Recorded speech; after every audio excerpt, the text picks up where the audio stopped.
Hello everyone, কেমন আছেন সবাই? আশা করি সবাই অনেক ভালো আছেন। আপনাদের দোয়ায় আমরাও অনেক ভালো আছি। এই যে আপনাদের মাঝে চলে আসলাম নতুন আরেকটি ব্লগ নিয়ে। যে যেখানে আছেন সুস্থ আছেন, আপনাদের দোয়ায় আমরাও অনেক সুস্থ আছি। এই যে আজকে আমি রোজা ছিলাম, খুবই ক্লান্ত, কোনো কাজ কাম করি নাই, তাই আপনাদের সাথে ক্যামেরার সামনেই চলে আসলাম। তাই শরীরটা খুব একটা ভালো নাই, আর দুপুরের থেকে ফিহার জ্বর আসছে, চোখ মুখের অবস্থা খুবই খারাপ একদম।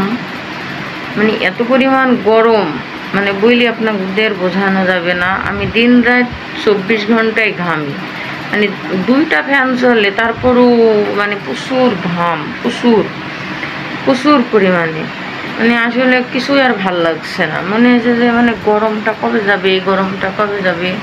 কিন্তু গরম তো যাচ্ছে না, স্ট্যান্ড নাই, মানে হাত দিয়ে ধরে ভিডিও করতে হচ্ছে, মানে খুবই গরম লাগছে, খুবই গরম লাগছে, কিন্তু কিছুই করার নাই, খুবই গরম লাগছে।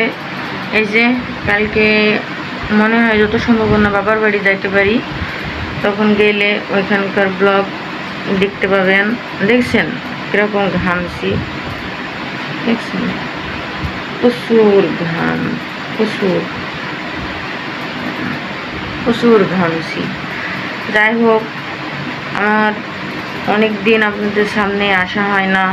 আসলে কি সত্যি কি জানেন, মানে আমি যখন মানে আমার বাবার বাড়ি থেকে আসি, তখনই আমার মনে হয় যে মেয়েদের জীবনটা এমন কেন। মেয়েদের জীবন যে বাড়িতে জন্ম হয় সেই বাড়িতে জায়গা হয় না কেন, এরকম হয় কেন, মানে ভালোই লাগে না একদম। এই যে সব কিছু মানি জনি থাকতে আর ভালো লাগে না।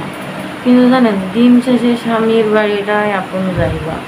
যত আবদার সব কিছু কিন্তু মানে হাজবেন্ডই সেরা, সব কিছু। সে কথায় আছে না যে নিম পাতা তেতো হলেও কার্যকরী ওষুধ, এই স্বামীর কথা তেতো হলেও স্বামীর কথাটাই মিষ্টি। আর পরকীয়ার কথা যতই মিষ্টি হোক, ওটা দিন শেষে তেতোই হয়, ওটা ক্ষণিকের জন্য। স্বামীর মতো পৃথিবীতে নিঃস্বার্থ ভালো আর কেউ বাঁচতে পারবে না। এজন্য আমরা যদি প্রত্যেকটা মেয়েরা স্বামীকে একটু মূল্যায়ন করি, তাহলে আমাদের জীবনটা অনেক সুন্দর হয়ে যাবে, অনেক সুন্দর হয়ে যাবে। কিন্তু আমরা তো আর স্বামীর কথা শুনি না, আমাদের মন মতন আমরা চলি। কিন্তু তা কি চললে হবে বলেন? হবে না। আর আপনারা একটা ভিডিও অবশ্যই লাইক দিবেন, কমেন্ট করবেন, শেয়ার করবেন, আর ভালো থাকবেন। কার এলাকায় কেমন গরম পড়ছে অবশ্যই কমেন্টে জানাবেন। এখন রাত 10টা বাজে। আল্লাহ হাফেজ।